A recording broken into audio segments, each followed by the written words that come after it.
Atlantis का खोया हुआ कॉन्टिनेंट सदियों से अब तक का सबसे रहस्यमयी रहस्य है। इस मिथिकल सिविलाइजेशन की कहानी ने दुनिया भर के लोगों को इसके बारे में सोचने पर मजबूर कर दिया है। हालांकि इस सभ्यता की एडवांस टेक्नोलॉजी, धन संपत्ति और इसके खजानों को डिस्कवर करना अभी बाकी है, लेकिन कहानियों की माने तो ये सभ्यता वाकई में लाजवाब थी। क्या ये सच में कभी एग्जिस्ट करती थी? और अगर एग्जिस्ट करती थी तो आखिर इसके साथ क्या हुआ? आज के इस वीडियो में हम खोए हुए अटलांटिस सिविलाइजेशन को समझने की कोशिश करेंगे।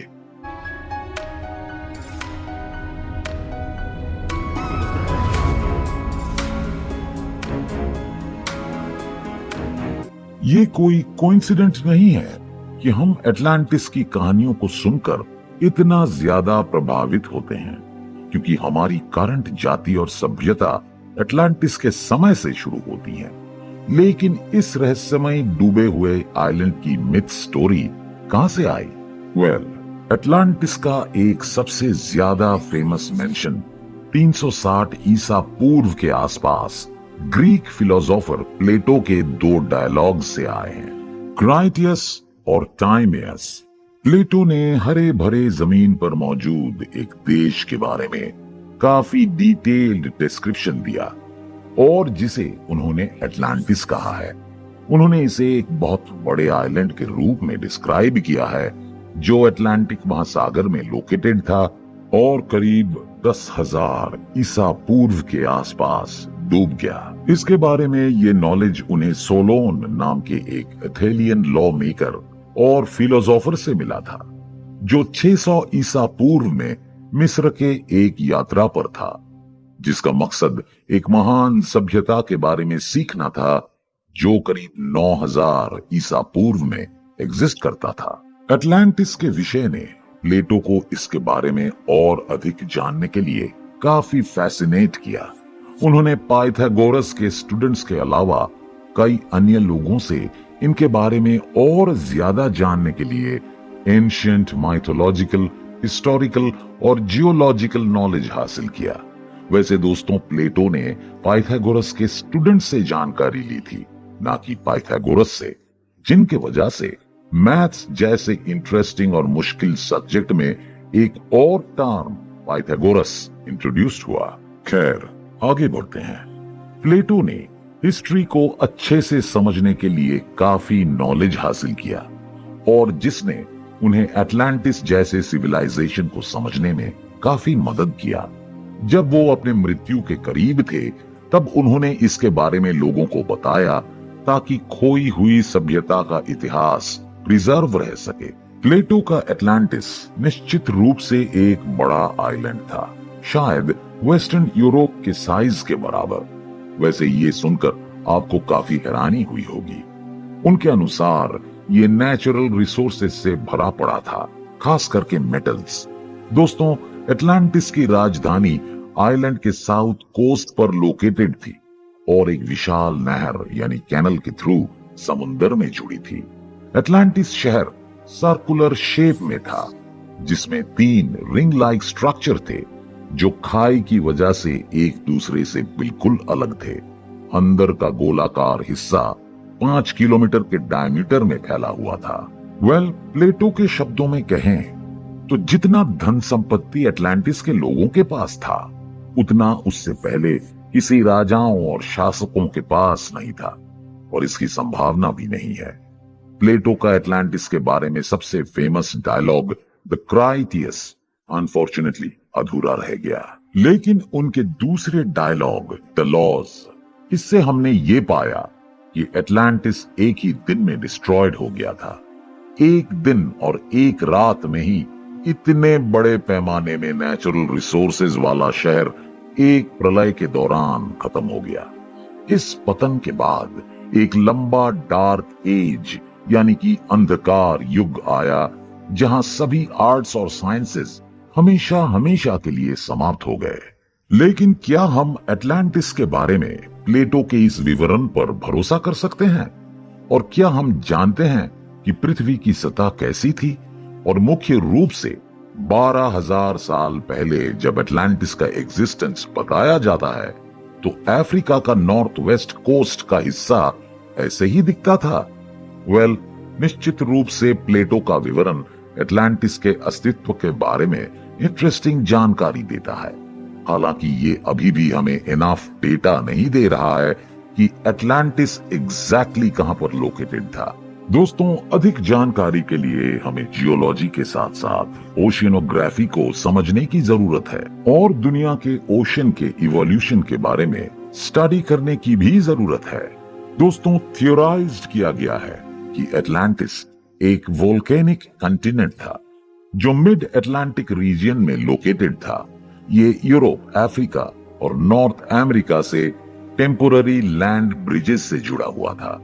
समय के साथ साथ इसका लैंड मास स्ट्रेच होने लगा। इसके बाद इसके गायब होने तक ये 2 आइलैंड में अलग हो गया। पहला नॉर्दर्न आइलैंड जिसे रूडा या फिर पोसिडोनियो कहा गया और दूसरा सदर्न आइलैंड जिसे डाइटिया कहा गया। नॉर्दर्न आइलैंड एक पर्याप्त लैंड मास के रूप में तब तक एग्जिस्ट कर रहा जब तक कि आखिरी आइस एज नहीं आ गया।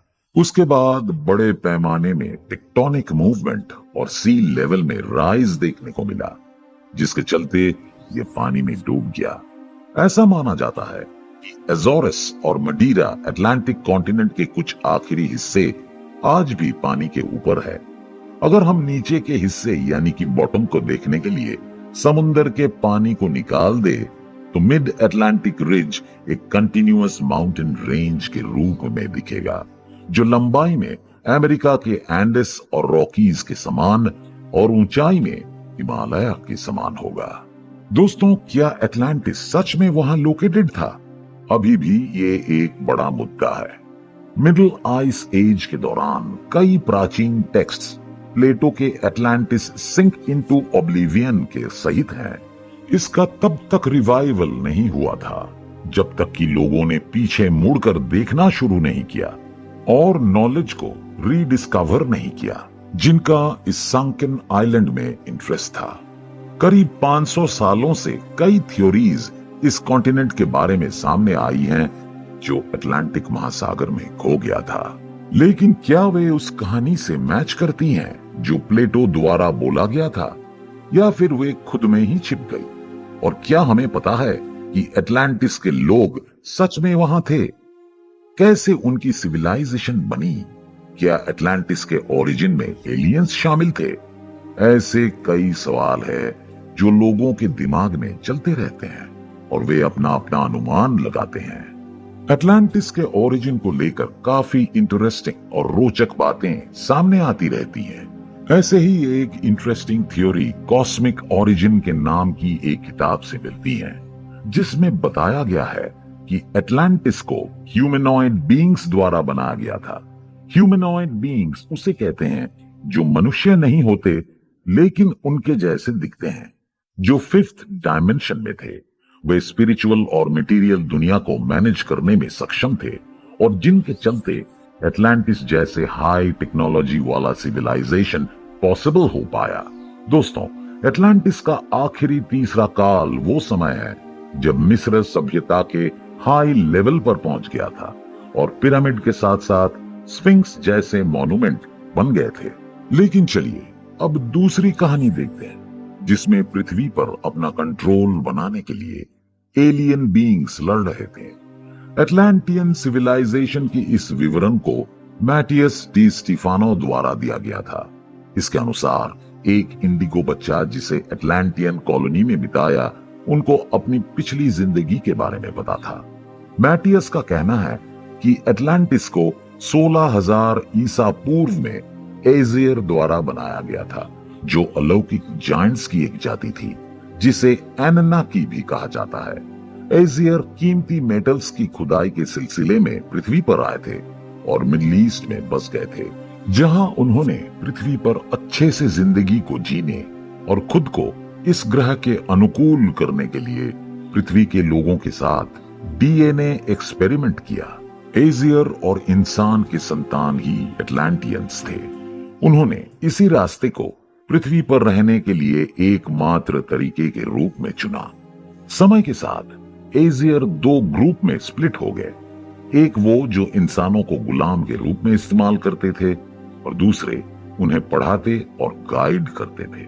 उसके बाद समय बीतता गया और बिना किसी अलौकिक शक्ति का इस्तेमाल किए एक एडवांस सिविलाइजेशन का निर्माण किया गया, जिसे बाद में एटलांटिस कहा गया।